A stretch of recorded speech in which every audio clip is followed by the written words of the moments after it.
竟然、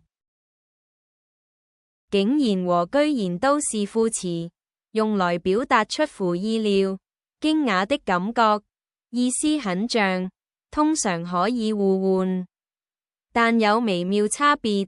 竟然語氣較輕柔、靈活，適用範圍廣，可用在正面或負面情景，適合描述不強烈的意外。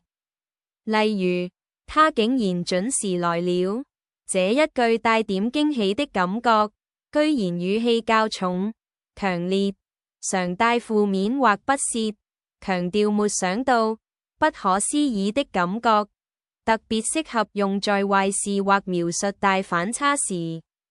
例如，你居然遲到了，這一句帶有責備感。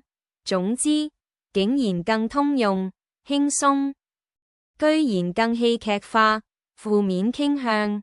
實際上很多人隨習慣用，沒絕對對與錯。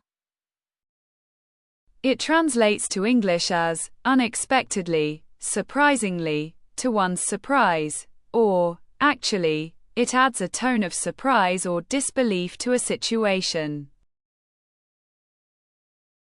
這道簡單的題目，他竟然答錯了。He surprisingly got this simple question wrong. 我竟然在街上遇見了老同學。I actually ran into an old classmate on the street. 平時他總是遲到，今天他竟然準時了。He is usually always late, but surprisingly arrived on time today.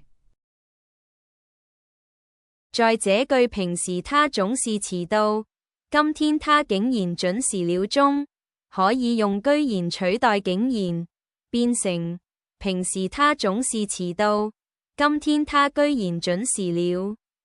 兩句意思相似，都強調意外的驚訝，用竟然，語氣較輕柔、中性，帶點理性驚喜；用居然，語氣稍強烈，可能多點不屑或戲劇感，但正面情景也可以用。